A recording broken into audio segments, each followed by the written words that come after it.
Holy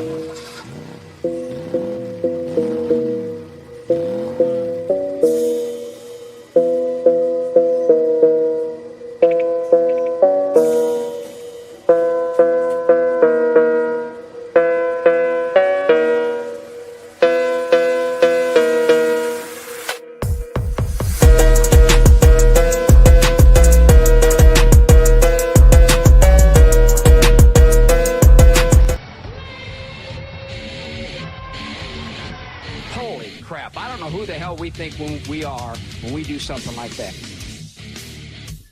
What's up, fight fans? This is the Combat Connection, and we are live on the Cageside Press social media platforms. Joining me, as always, is Eddie Law, and we're going to get right into the UFC fight card from Abu Dhabi last weekend, featuring Robert Whittaker and Reinier de Ridder. Eddie, RDR was able to pull off a victory here, split decision on the scorecards when it was finally read. How did you see this fight going? Which one? Sorry, the main event. RDR and Whittaker, main event from Abu Dhabi. Brother, I was in California, so I have no fucking clue. Oh shit! Oh, you were moving your daughter in, weren't you? Yeah. I did not pay attention to shit this weekend. Look, any parent knows moving your kid into college, like you don't see them as adults, so you're just like, fucking teary-eyed and shit. No, but I did watch clips of it. I actually read a couple recaps of it, especially our own, and I mean, it seemed like RDR had a really good game plan, didn't he? Like, it worked out pretty well. Yeah, man. Like, for most of the fight, he was all right on the feet, won some grappling exchanges. He did get hit with that big right hand. I believe it was in round 3, but was able to overcome adversity there and then score a takedown later in the round himself. I thought it was a very well-rounded performance from him. I had him winning rounds 1, 3, and 5, and Whittaker rounds 2 and 4. I had it 2-2 going into that final round, and I thought de Ridder did enough to earn the victory in that final round. So a very competitive fight there between two world-class competitors. And Eddie, this is now 4 in a row for RDR since coming over to the UFC from one championship where he was a 2-weight world champion. Got wins over Gerald Meerschaert, Kevin Holland, Bo Nickel, and now this weekend over Robert Whittaker. What do you think of him as a prospect at 185 pounds? I really, really like his frame at 6'4". Does his head movement need to be improved and some of the defensive things striking? Certainly, but he seems to be pretty close to a total package. Well, first of all, folks, the answer to the question, are fighters outside the UFC any good when they come to the UFC? The answer is RDR, motherfuckers. All right? That guy is not a prospect. Throw prospect out the window.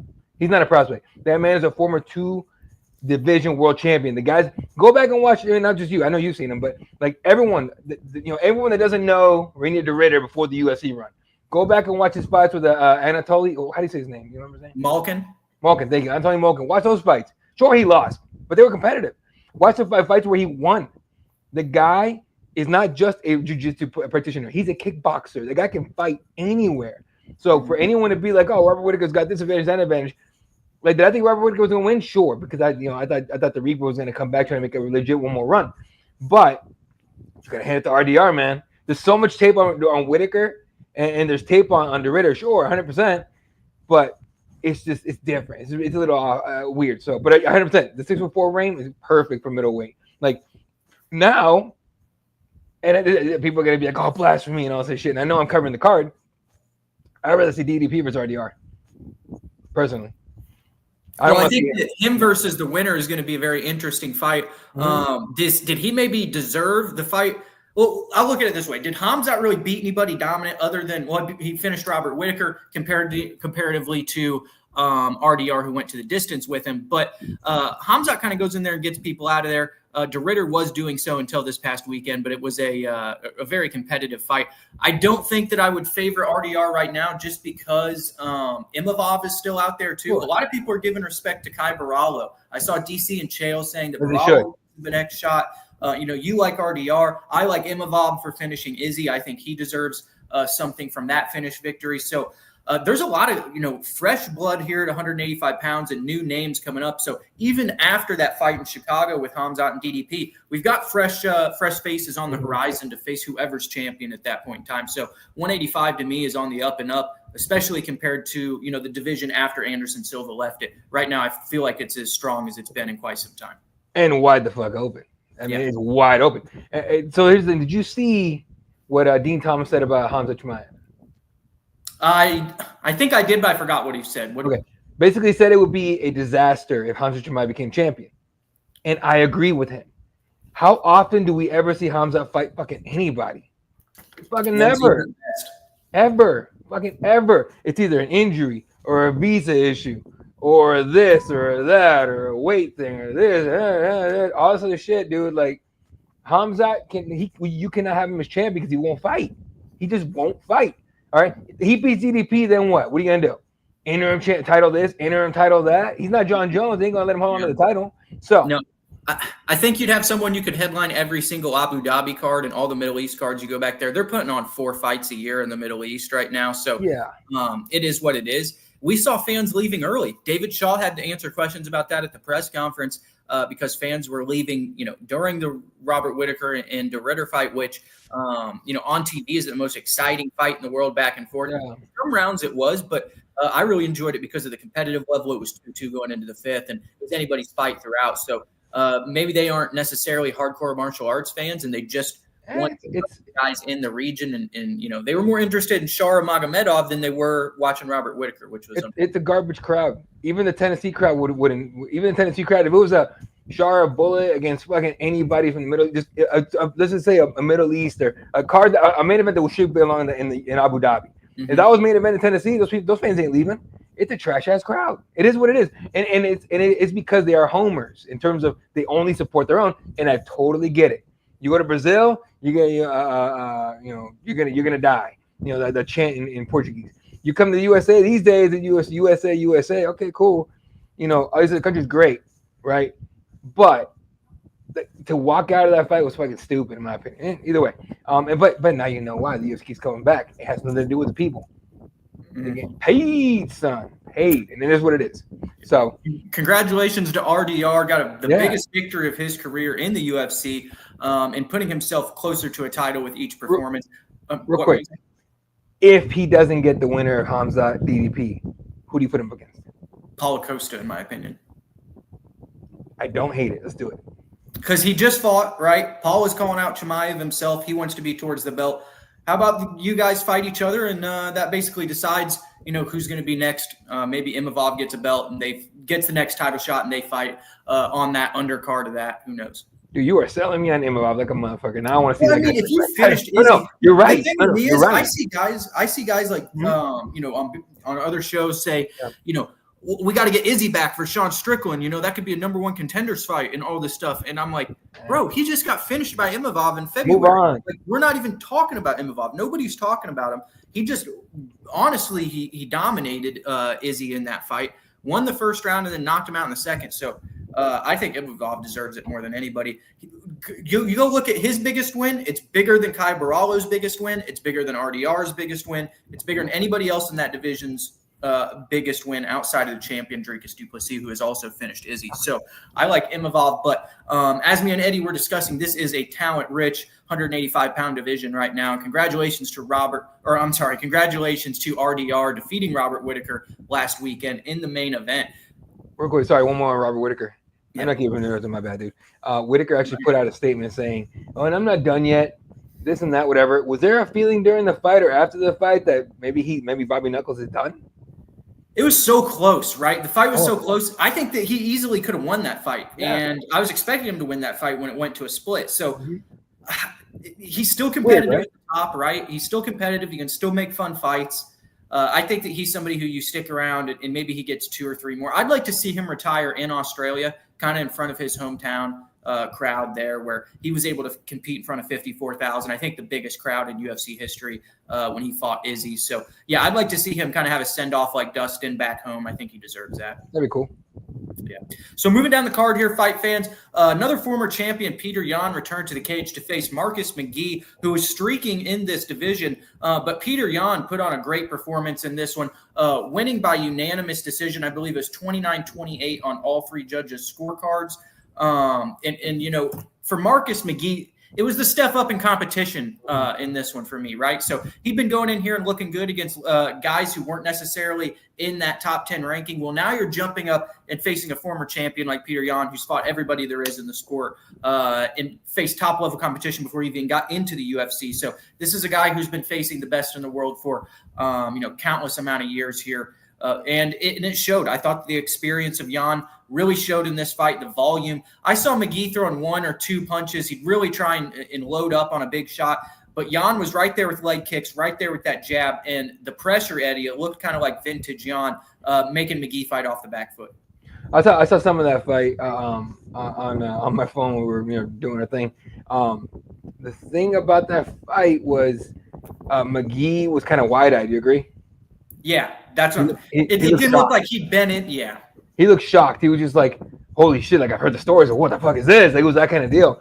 And you can tell Peter Yan after the first round, because I caught like the middle and the end of the first round, and then I caught the second round. By the second round, Peter Yan was like, "Oh, dude, I got this shit." Like, he knew he had it. Right now, I'm a little bummed he didn't really go for finish, because let's be honest, he didn't really throw any fight finishing strikes. Where McGee was trying to finish it with one shot, which you're not finishing Peter Yan with one shot. It's not going to happen, especially not when you're not setting him up the way McGee wasn't setting him up. So, but yeah, man, just like you said, dude, the experience factor was huge here. There's levels to this thing, and Peter Yan has been fighting the best of the best for a long time. And Marcus McGee, you could argue, first big fight in the UFC for him. Actually, it is the first big fight in the UFC for him. Yeah, this is only going to make Marcus better moving forward. This experience for him is going to be good too when he fights guys again on a next title push. But for Peter Yan, yeah, he looked great, and the hands were sharp. The defensive wrestling was good. I don't think McGee really shot many takedowns throughout the fight, but like you were saying there, Eddie, he took McGee's best shot in that first round, and then after that, it looked like Yan basically put it on cruise control and just cruised to a unanimous decision victory there, out-voluming Marcus McGee while staying on the feet. Who do you put him up against next for Yan? So we got Sandhagen and Merab at that division, right? Leading it off. What about Cejudo? If he's willing to fight, didn't they already fight already? Does he have a fight? No. Didn't Cejudo already fight? I know they both fought Merab. I don't know if. Let me find out for you. Yeah, look that up. I do not believe Cejudo's fought. If he hasn't fought him yet, I could see Cejudo's probably at home right now calling up like, "Hey guys, where's that little Russian dude? Let me get him." Yeah, he hasn't fought him yet, so that's the move. I'm not against that. If Henry Cejudo wants to come back for one more, and let's be honest, he kind of got screwed against Song Yadong with the eye poke. Yeah. The Merab fight, he just got railroaded. That's just what it was. So Yan though too. Yeah. The Aljo fight, right? He fought Aljo. Yeah, the Aljo fight. You could argue he could have won that. Probably should have won that, right? So there's a lot of different fights, but I'm not mad at that fight. Someone text Dylan Rush real quick. Yeah, I think that's a good fight. Striker versus grappler. Both of them are aging former champions who want, names next to them. They don't necessarily want to face these up and coming guys that, they can't get out of bed for and don't necessarily know. Going with those guys against one another, I think that's a really high stakes fight, and it squeezes the juice out of what those guys have left in their career. Yeah, and I would like to see Cejudo get one, not a shot at really a gold. What I want him to, if he's gonna go out, he's got to go out in a big fight, not an eye poke. Even if he loses against Peter Yan, which honestly I would kind of slightly favor Henry Cejudo, me personally, in that fight if he can get the wrestling going, which I think he can. But that'd be interesting, dude. Honestly, I want to see that fight. Yeah, I do too. I think that's the one to make after this one. Moving on down the card here, Eddie, we had an 185-pound matchup between Shara Bullet Magomedov and Marc-Andre Barriault. This one, fight of the night, it was a bloodbath. Shara Bullet drew blood on Marc-Andre with an elbow there against the clinch. Marc-Andre Barriault's as tough as they come. If you don't put him out with one shot like Joe Pyfer is and you let him stay around, his cardio is very good. You're going to tire as the fight goes on, and he's just going to get stronger. That's why they call him the power bar. But, this was a great fight. Shara Magomedov put on a show in front of the hometown crowd. But, Eddie, did you think that Shara Bullet probably should have finished Marc-Andre Barriault at some point? I am not as high on Shara Bullet as a lot of other people are. I thought the Michael Venom Page matchup told us a lot. He's not going to do well against guys who are elite grapplers. And it looks like when he's facing elite strikers, like Michael Venom Page, he struggled a little bit as well. So what do you think of this performance? He was a biggest favorite on the card coming into this one. So a lot of people were expecting a finish and he didn't get it. What was your opinion on him? One of my boys owns a detailing service here in Phoenix, and he wanted to bet. And since I don't bet, I said because he's like, Sharbo's gonna knock him the fuck out first round early. And they go, Powerball is going to take him the distance. No, he's not, dude. Powerball sucks. And I'm like, so how much you fucking know? Powerball is a dog, all right? He's a fucking dog. He's going to fucking take your boy to the end, even if he doesn't win. Like, all right, fine. He goes, I'll give you the best fucking detail I got for your truck. So now he's coming here this Sunday to clean my fucking truck. Anyway, no. But respect on my guy Powerbar's name, first of all. All right, I'm a Powerbar fan, all right? That dude's a cool guy. All right, he's a heavy hitter. He's coming off a knockout win, and then he put out a goddamn showing in Charlotte Bullet. And you could just tell. I'm sure the crowd was kind of like, "Oh, he's gonna finish him." And by the end of the third, they were like, "What the fuck? What's going on?" Right? Yeah. So, none of big ups to Powerbar, and 100% Charlotte Bullet is overrated with a capital OBER, motherfuckers. That dude is good. He ain't great.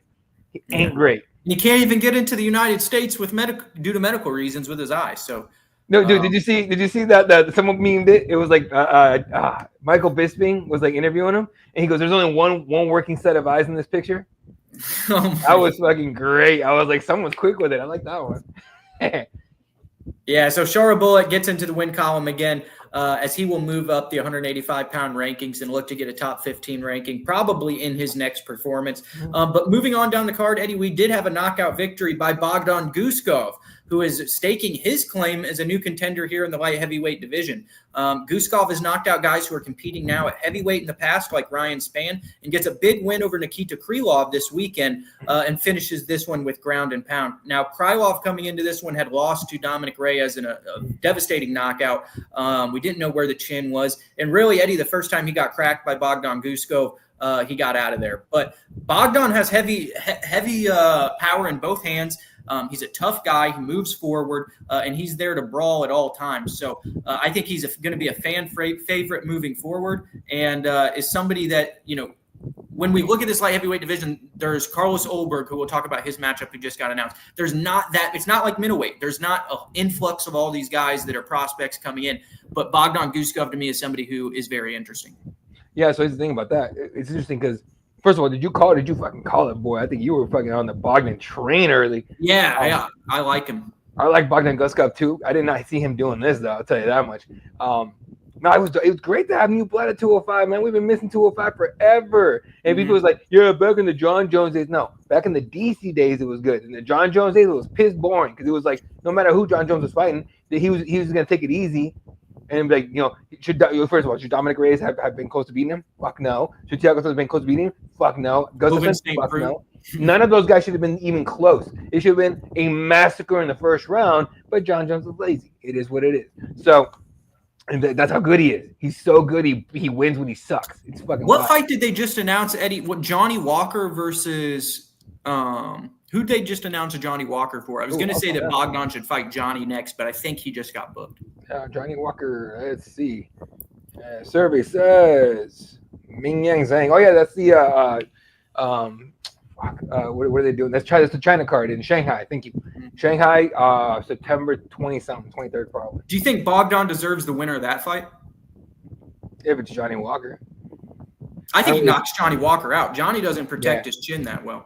He doesn't. If he's not, look, man, if Johnny Walker, if he ain't getting knocked out, he's knocking himself out, or busting his shoulder out of some shit. But it's no, dude. Bogdan is an exciting prospect. I'm telling you right now. And then, man, if he just learns some English, dude, he's a hilarious dude. I'm talking to Russian cats that know, like, so these guys will make jokes and they'll translate it, but the translator doesn't come through, right? So they'll explain the joke to me, and I'm like, holy shit, that was good. Like, Bogdan could just translate the thing English himself. But no, we got a legit prospect, I think, at 205, which it's about damn time. He was actually scheduled to fight Johnny Walker back at UFC 311. Was Bogdan Guskov. So yeah, that was one that I was looking for there. Rebook that today. Jeez. Yeah, I think that would be all. Somebody go to sleep in the first round in that fight. So Johnny's a bad dog too. What'd you say? Johnny's a dog too. He can win that shit. Yeah, and we'll talk about his matchup here in a minute with Ming Yang Zhang. But moving down the card here, Eddie, we had Bryce Mitchell get back in the win column in a new weight class against Said Nurmagomedov. A lot of people like Said at 135 pounds. Bryce Mitchell moves down there, gets a close unanimous decision victory. I had this 1-1 going into the third round. He dominated the third round with his grappling, basically wet blanketed Nurmagomedov, put him on the ground, and forced this fight to take place wherever he wanted it to. So Bryce Mitchell, to me, looked great at 135 pounds. I think the physical strength advantage down here in weight is going to be a big thing for him. And when I look at guys who have moved down in the past, right, they've always been strikers. Cody Garbrandt moves down, gets knocked out. TJ Dillashaw moved down, gets knocked out. When you have a physical strength advantage and you move down in weight like a Randy Couture did or a Bryce Mitchell is doing, and you're not relying on the fast, quick twitch muscles while standing or the reflexes while standing, I think that it's a big deal. When you're a grappler who moves down in weight and you're going to have a strength advantage, I think it matters more than a striker who moves down in weight. No, and here's the thing: why do strikers go down? Size advantage, power advantage. That's what they want. Mm-hmm. That doesn't translate for grapplers. Grapplers, it's just you're just bigger and a little heavier, sure, and you're gonna be heavier on fight night. But other than that, then it's not what that's what they don't really need to do that. But I'm with you. I had it 1-1 at the. So actually, guys, watch this entire fight. I had it 1-1 at the end of the second, but at the end of the first, when Said couldn't finish Bryce, I was like, "Oh, Bryce got this. It's gonna be boring." Oh, with the choke. Yeah. When he couldn't finish Bryce, he had Bryce in some shit spots because what Said has is a badass guillotine, right? Yeah, guillotine. Badass guillotine, and does like those Darce ninja chokes too. Yeah. He beat the shit out of Bryce, got him in the guillotine, and couldn't finish him. I said as soon as that happened, I'm like, "Oh, it's over. Bryce is gonna take him down and blanket his ass," and that's what happened. And it was exactly what Bryce needed to do. And it's exactly what Bryce needed. Okay, in a new division, away from the states, away from the opinions and the crowds and the guaranteed booing that would have come his way and everything. Just get his mind right and everything. It was good for him. Yeah, I thought it was good for him. I think his back really was against the wall in that win, right? Yeah. So if you go and you lose that fight at the new weight class, now you have a lot of headaches that you're given to the promotion, and you can't win at 145 or 135. Now at 135 pounds, I think that he's a new contender in this weight class, and I'm excited to see what Bryce Mitchell does moving forward. Yeah, and he sure could be. He sure could be a new contender on that one. Like, he looked really good at 30-35. And, like, he didn't look dead on the scales. It almost looked like it was an easy cut. He looked like he's a natural 135. Like, he shouldn't really have been at 145. Yeah, no, good for him. It's about time he gets to his right weight class. Now let's see what he does with it. Yeah. So before we get off this Abu Dhabi fight card from last weekend, fight fans, there was a massive knockout by 40-year-old Muslim Salikov, who got a knockout for the second straight time in a row. A flash right hand as Carlos Leal marched forward directly right into the counter shot, fell face first, knockout of the night. Eddie, we both predicted Carlos Leal last week, but Muslim Salikov turns back the clock and puts the lights out of the dangerous contender Carlos Leal. He's like, "I'm 40 years young." Like, yeah, you fucking are, bro. God damn. That was fun as hell, dude. That was a great knockout victory for him. And it's honestly something that Salikov needed, right? Not because he needed it, but it's nice to see guys like that have like people be excited about their fights. You need to be excited about you need people to be excited about it. So we'll see the next matchup he gets. He ain't gonna go for no title ever, but he's gonna get some fun fights for sure and get paid. That's more important for him. Yeah, I think the win just basically solidified that he's going to be around for about 2 to 3 more fights. So he basically just extended his career with the victory. So it was a massive performance from him. But if you haven't seen that knockout finish, fight fans, go back and it's all over social media and you can catch it. But we've got a lot of news and announcements to get to this week. Real quick on that card. Marcus Buchecha let me down. Oh, we got to talk about that. He let me down. We got to talk about that. Man, when you can't get a takedown, it can't just be, I don't know what to do now. He looked like the heavyweight Chrome Gracie out there. That was bad.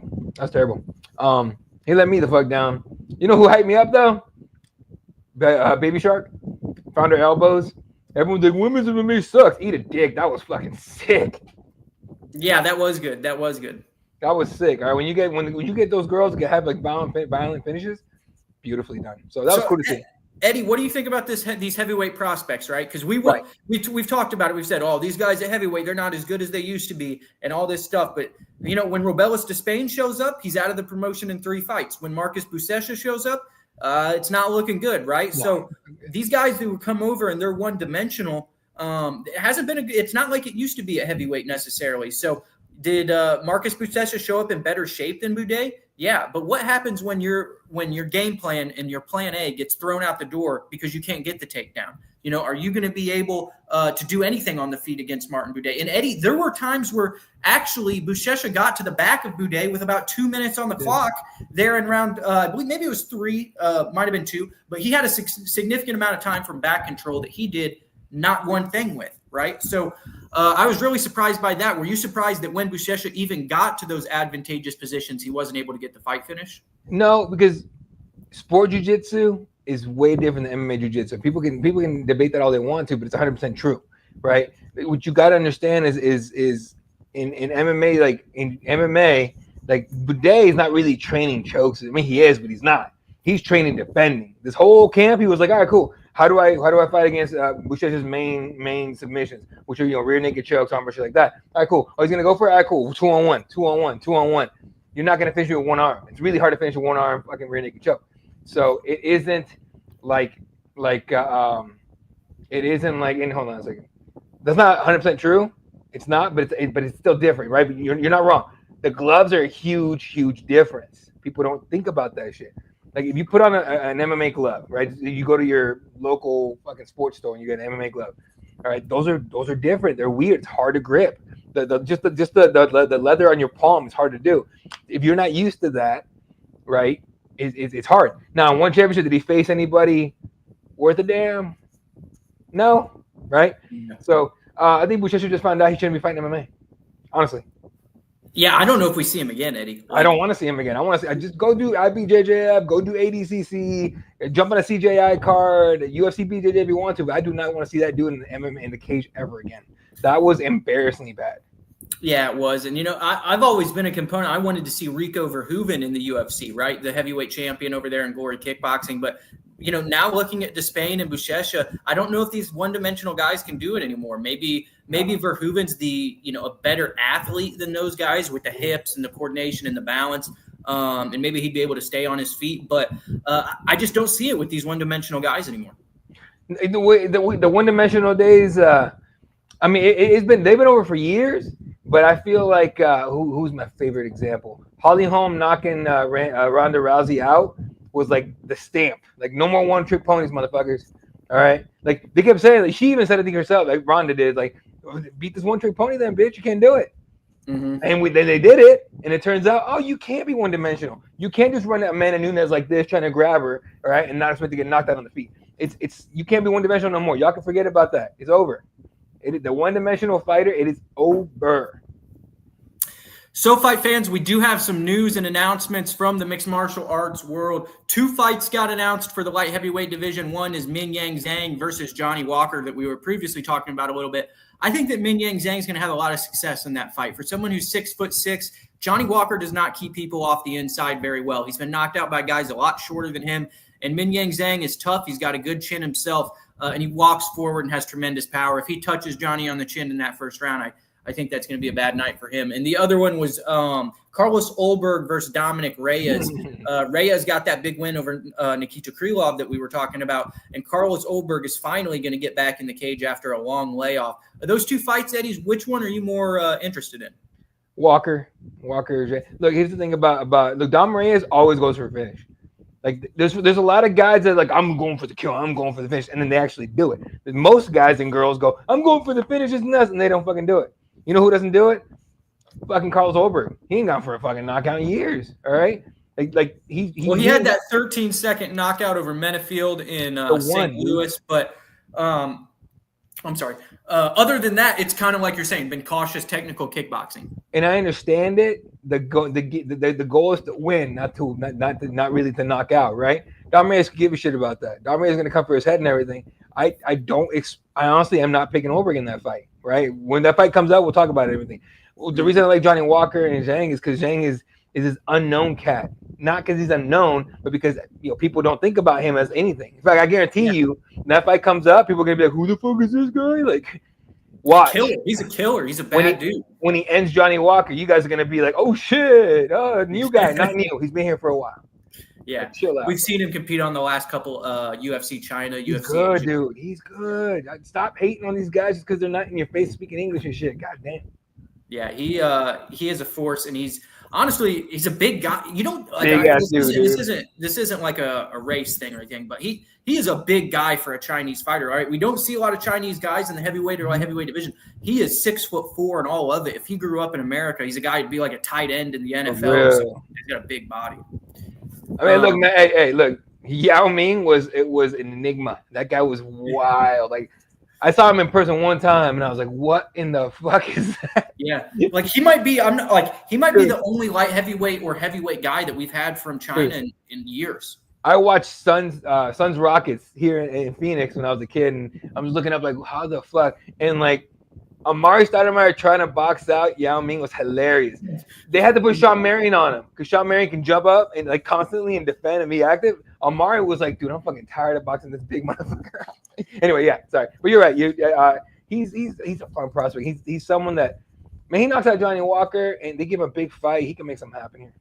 Yeah, I think so too. But Eddie, the biggest fight announcement from last week is pertaining to the event you're going to be covering in Chicago. Aaron Pico will take on Lerone Murphy. Lerone Murphy just got that win over Josh Emmett in that contest. That was a good fight. He got dumped on his head, came back and won, out-volumed Emmett there in that fight. He's going to be facing, a very young and talented guy in Aaron Pico, who's got a point to prove coming here. After some Bellator fighters have stumbled in their debuts recently, Pico's one of the guys who everybody has touted as one of the most talented guys coming over. Young in his career still, heavy knockout power, and also was on the junior U.S. Olympic team as a wrestler.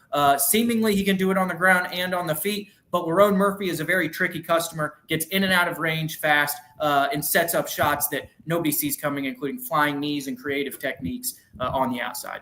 Yeah, dude, yeah, I love the matchup. And a lot of people are saying that. He's the reason I like it. First of all, Pico's going to deliver. He might not win this fight, but he's going to deliver. He's going to show up and be Aaron fucking Pico. And I think be impressive. He could win the fight, but still. But I just like Lerone Murphy a lot, dude. Like you say, he sets things up. He's smart. He's smooth. The footwork is clean. He's not afraid of taking a shot. The question mark here is, what can Pico do with the wrestling? Can he take him down? Can he hold him down? Can he put him on the fence? Just can he make this as boring and grueling as possible to gas Murphy out? That'll be the fun part to watch.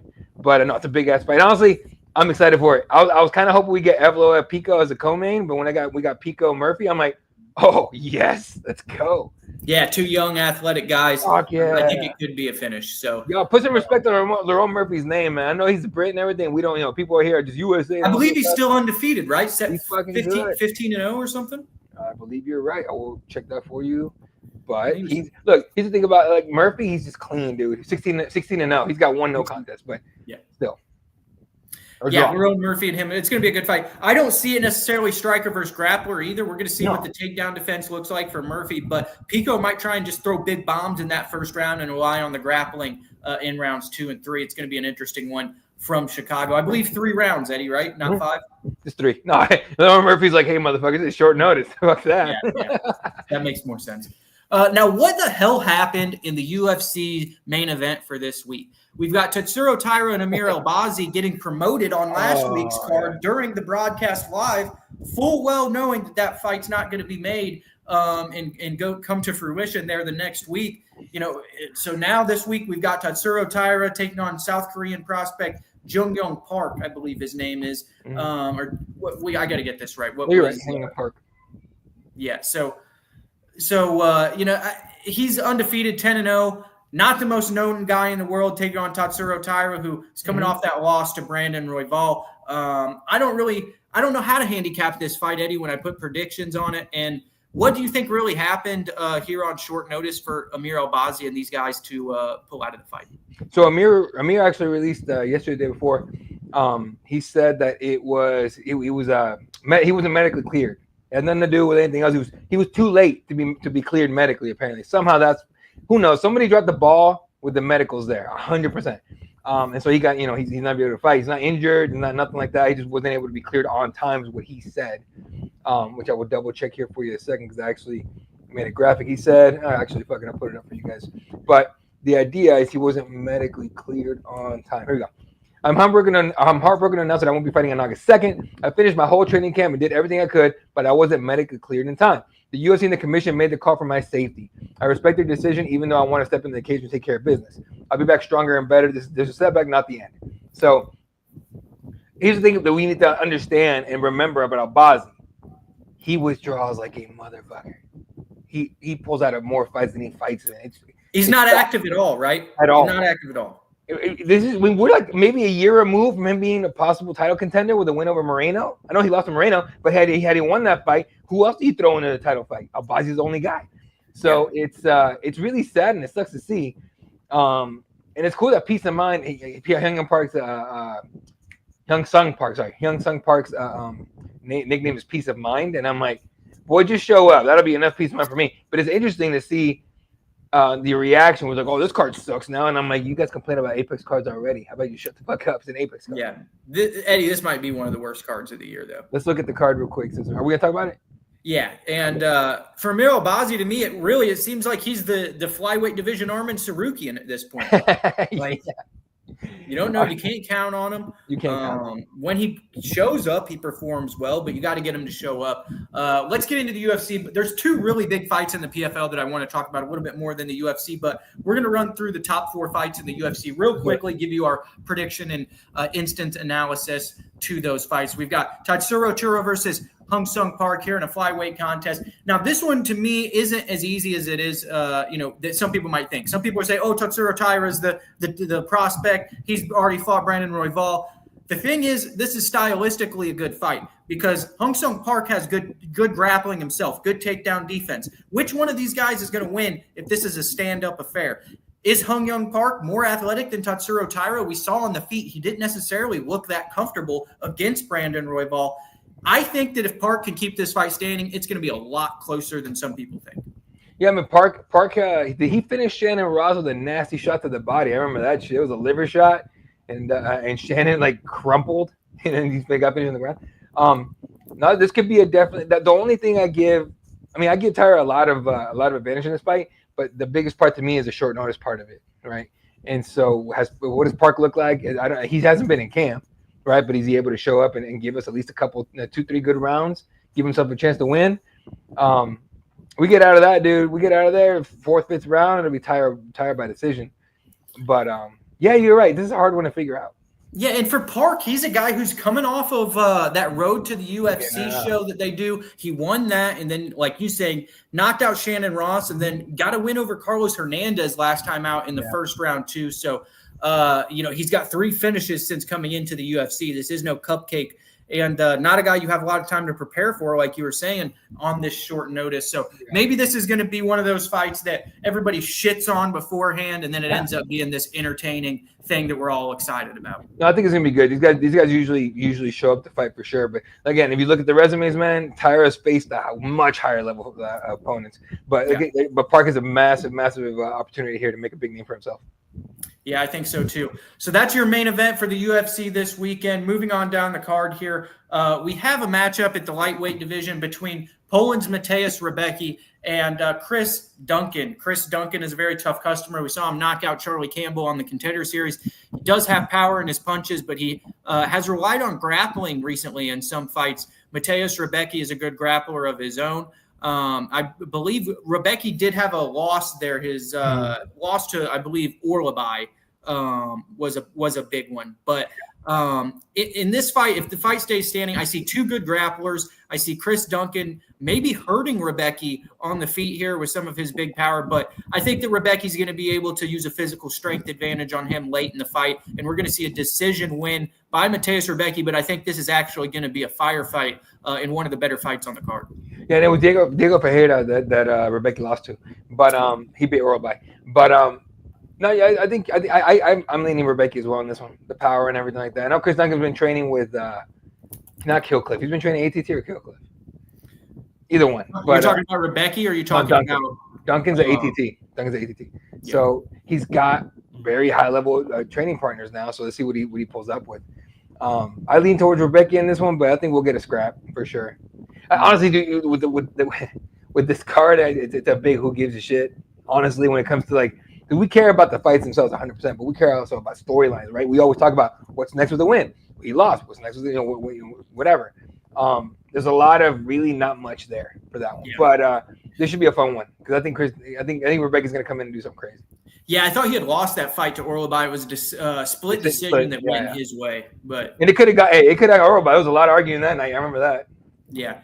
I just remember that being a really back and forth contest. But yeah, for Mateusz Rebecki, I think he's fought a little bit better competition in this one. I'm going to take him by decision. Is that where you're going to? Yeah, I'll do that. So moving on down the card here, a couple more fights before we get to the PFL. world championships this week. We've got Elvis Brenner versus Esteban Ribovics in another lightweight matchup. Elvis Brenner, very well-rounded, can get it done striking or on the feet, or striking or on the ground. Esteban Ribovics is a great athlete, a good striker himself. We've seen big performances by him. That knockout win over Terrence McKinney was a knockout of the year contender last year. Who do you have in this one between Ribovics and Elvis Brenner? I just see this fight being about all action. Two young guys going in there looking for a finish. Man, fight of the night, but Esteban Ribovics comes out with a knockout victory in a violent way. The shots that I saw him land on Daniel Zellhuber were some of the nastiest fucking things I've seen in my life. That was just wild shit. And he did it with a smile the whole time. So Ribovics gonna be dope. He's gonna be fine. I think Ribovics by knockout, maybe second, third round. But this might be fight of the night, depending on what Brenner shows up with. Yeah, I'm in the same boat as you. I think this is going to be a firefight. Somebody's going to go down, and I'm going to take Esteban Ribovics round 2 TKO over Elvis Brenner. But don't be surprised if Elvis Brenner tries to get a submission there off of his back as he's hurt or something like that. Yeah, he's a tricky bastard for sure. Yep. So moving down the card, one more fight for the UFC that we're going to talk about. We got a veteran matchup here at the welterweight division between Neil Magny and Ezekiel Zaleski dos Santos. Eddie, you were talking about the storylines here. There's no storylines, right? Zaleski dos Santos is going to go in here and he's going to face plant Neil, in my opinion, unless Neil takes him down and drags him to a decision victory. This is one of two ways. Neil Magny wins on the ground, looks dominant, or gets knocked out on the feet. Striker versus grappler, in my opinion, two old aging guys. I don't know what's next for either of these guys with a win. I don't think anybody really cares, but do you think it'll be an interesting matchup? Ooh, man. I just realized my microphone was fucking shot. My bad. I've been going out for these stupid things. My bad, folks. Some shitty audio. 41 minutes in the show. Neil Magny's going to try and put this guy on the fence and just ride him the whole time, and it's not going to work. Dos Santos is going to, just like you said, knock him the fuck out, I think. Third round, maybe, second round, but it sucks because this is like the beginning of the end of Neil Magny. And a lot of people have been saying it's like, it's been a while, bro. No, this is like the beginning of the end right here for Neil, I think. Yeah.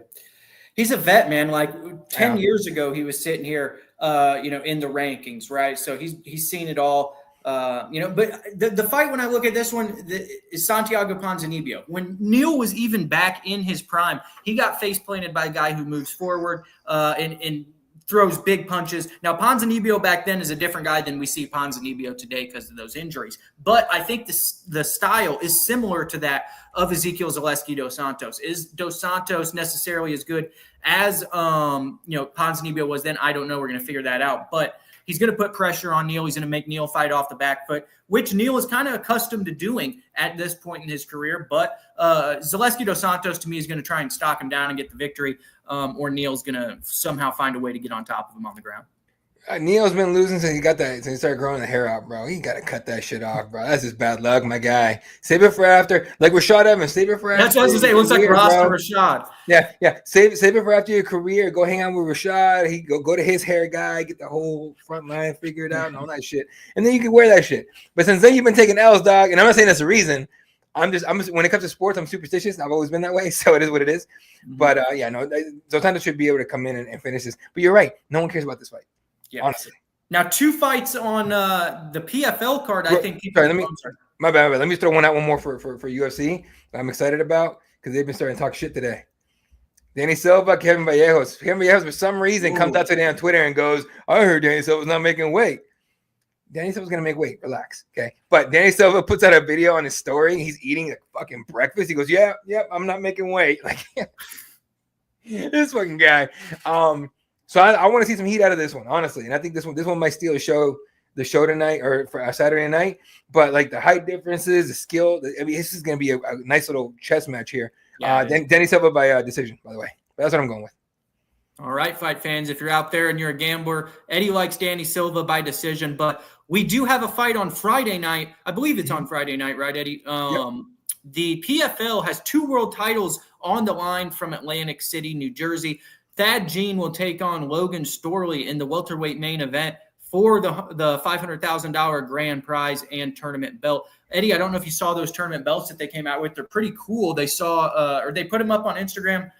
Pretty cool belts, to be honest with you. But they've got a star here in Thad Jean that's going to try and make a name for himself against Logan Storley. Can Storley put the crowd to sleep and basically take Thad Gene down for 15 minutes. That's what he's going to have to do. And it's 5 rounds, right? 25 minutes he's going to have to keep Thad Gene on his ass for, or he's going to be in some trouble, right? This is a tall task for Logan Storley. And I think that if he wins this fight, it's the biggest win in Logan Storley's career, someone who's already been an interim champion in Bellator. Obviously, it's the biggest win for Thad Gene if he wins. He goes into a new level of superstardom and might be the male version of Dakota Ditcheva here in the promotion if he gets a victory. This is a massive fight for the PFL. They kind of need Thad Gene to win here. But do you see Logan Storley? Is there an opportunity for him to show off that collegiate wrestling that everybody knows him for, and to get a decision victory and grind one out here? Physically, Thad's bigger. He's taller. He's longer. That means fuck all in the wrestling world, okay? And Logan Storley's going to come in and bore the shit out of all of us. Put him on the fence, wrap those legs up, suck him into his chest, dump him on his ass, and just hang out on top. Little shots here and there, a couple of elbows here and there. If Thad Gene doesn't come out and put it on Logan Storley with the hands and the kicks immediately, homeboy's in for a long night. And he's been writing checks with his mouth out like a motherfucker lately, okay? Today, media day alone, he's all talking about, I don't have to worry about the wrestling. Is he right? Sure. That's a hell of a goddamn wrestler you about to fight, bro. Maybe show a little respect. He didn't come in and just railroad you. But it don't matter. Logan Storley is like, I hate to say it this way because we've actually had him on a few times, but he's cardboard when it comes to talking to him. That guy has no personality for the media or for the microphone or for the crowd. He saves it all for his family and his friends, and he absolutely should. That's his prerogative. But man, when he gets in that cage, dude, he's just seemingly unstoppable. I mean, shit. You know what I mean? Who has stopped his takedowns or his wrestling? It's really only wild. Other grapplers, right? We saw Shamil Musayev put him out. Shamil Musayev's a silver medalist himself in Greco-Roman. So really only grapplers. If you can stop the takedowns of Logan Storley, you can put him out. He does not have good striking. The stand-up is not equal to what he's able to do on the ground. And I think that Thad Gene is the more well-rounded guy here. Now, if this was a 3-round fight, I would take Logan Storley because he'd be 2 takedowns away from a win, right? Yeah. He'd have to grind out 1 round, and if he got 2 takedowns, he'd probably win the other 2 rounds.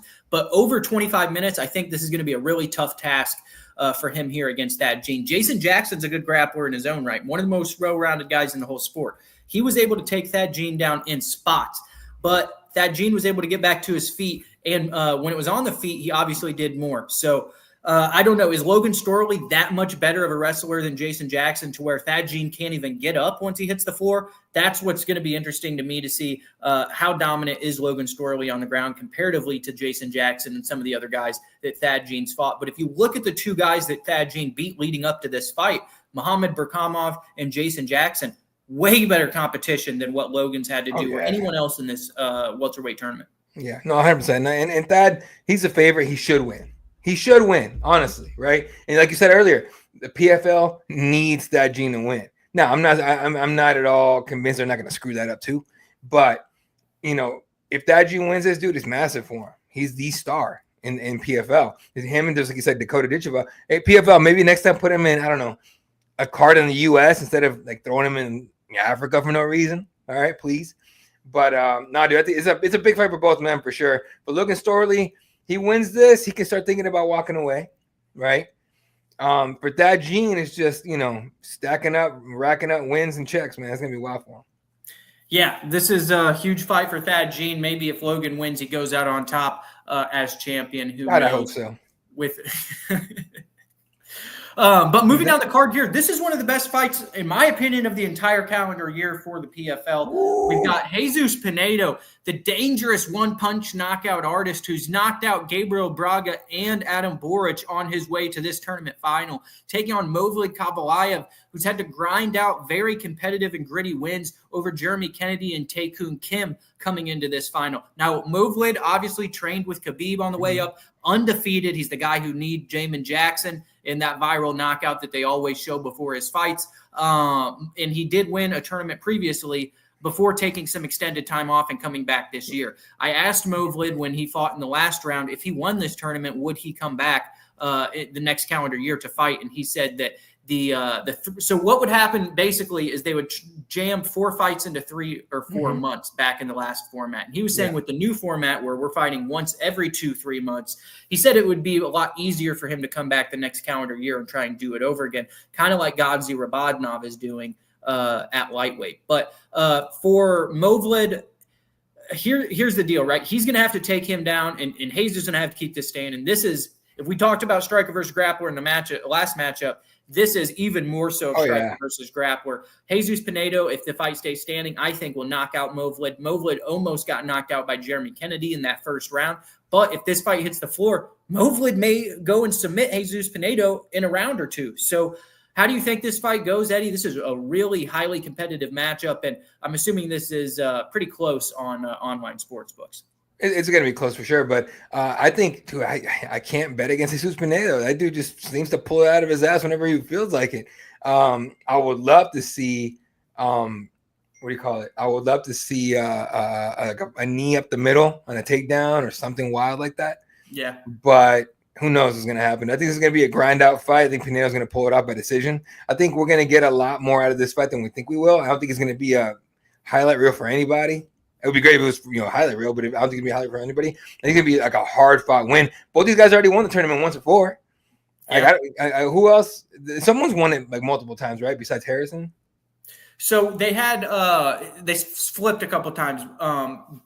One time last year, Kizriev beat Brendan Loughnane. Then Brendan Loughnane the year before beat Bubba Jenkins. So it was Brendan Loughnane, then it was Kizriev, and then Kizriev came off. And speaking of Kizriev, he just recovered from getting shot 5 times. I don't know if you guys saw that, but he literally got gunned down and put 5 bullets into him. The guy fought 2 people off and survived in the hospital. He's out and doing well now. I guess he posted a picture on Instagram of him in a car, and he looks fine. But he's a Russian cat, right? Yeah. Y'all stop playing with those Russians, man. They don't give a fuck. All right, 50 Cent, you ain't shit. Yeah. So they got a little bit of a discussion here going on in the comments section. I want to bring it up. So Perlez says Dakota was stupid for re-signing with the PFL, while someone else comes in and says, we can't say that. What if she's getting paid bank for fighting less skilled competition? Here's the thing. That is my opinion. I think that's correct. She's at a point in her career, right? We talked about it last show. I don't know if you guys were able to catch us last week, but if she goes to the UFC right now and is fighting Manon Fiorot, Erin Blanchfield, Valentina Shevchenko, Weili Zhang, whoever the top competitors are at 125 pounds at the time, she goes and has the same performance she had against Sumiko Inaba against one of those girls, and that 0 might not still be there when that contest comes out, right? So I didn't think that Dakota was necessarily in top form against Sumiko Inaba. We talked about that a lot last week, but for where she's at in her career, I think she's doing great. She's got to be making close to $1 million a fight, I would assume, or somewhere close. She's got to be the highest paid highest paid fighter in the entire promotion, right? Outside of Ngannou and Jake Paul, who they pay not to fight. But Dakota Ditcheva, to me, if she was having some of those growing pains in the UFC, it'd be a lot more ugly than what it is here. You got to fight to get paid, bro. She fought once this year. She ain't going to fight again. I don't see it. No. What I mean? I think she should take on Liz Carmouche. If Liz wins, that's not my point. Forget the fights, okay, for a second. The argument Erdos is making is we can't say that because what if she's getting paid on? It's like, she is definitely getting paid bank, right, to sign on the dotted line. But you got to get fucking booked to get paid. No, they're not giving you a salary on any contract. It's not happening, right? So I'm assuming, maybe hoping, that her manager said, all right, fine. She'll stay. Every fight's got to be $500,000 minimum, right? Make it worth her while, right? Make it worth her while. If she fights twice in a year, that's $1 million. Nice. She ain't mad, right? At that point, she'll be able to, just like you said, then she's definitely getting paid bank for fighting less skilled opposition, 100%. The problem to me is, does she ever get a fight? We've seen PFL show fucking everybody, to the point where Patrick Mix, Pitbull, fucking Pico, everyone's bitching about not getting fucking booked. They can't afford to pay. That's a problem. That's a massive problem. So again, awesome, happy as shit that she's getting paid. Not convinced she's gonna get paid enough, or that she's gonna get it booked enough to make it worth it. So it's a gamble on her end, in my opinion. Yeah, absolutely. But maybe she wouldn't have gotten paid that same amount over in the UFC, especially she would not have walking in the door. She would not have. That's a 100% true point, and I'm sure Eros is also thinking of that as well. Is just like you said, right? It's a different skill level. She goes to UFC, she's not going to do as well as she did in PFL, 100%. So it's a gamble either way, right? Has she gone to the UFC? Massive gamble, right? Because she's not getting paid what she's getting paid there. But now she might just be sitting on the shelf for a while. So we'll see what happens. Yeah, I agree. Fight fans, that's what we've got for you this week. We've got the PFL on Friday night. You can catch that on ESPN Plus from Atlantic City, New Jersey. 2 title fights there in the main and co-main event. And then we have an Apex card Saturday night between 2 Asian prospects in Hung Shung Park and Tatsuro Taira. So make sure to watch those. And we will bring you guys any breaking news and instant analysis from the fight cards next week on Wednesday at 7 p.m. Thanks for joining us, fight fans, and we'll catch you next week. Quit hating on Coach Prime. Coach Prime.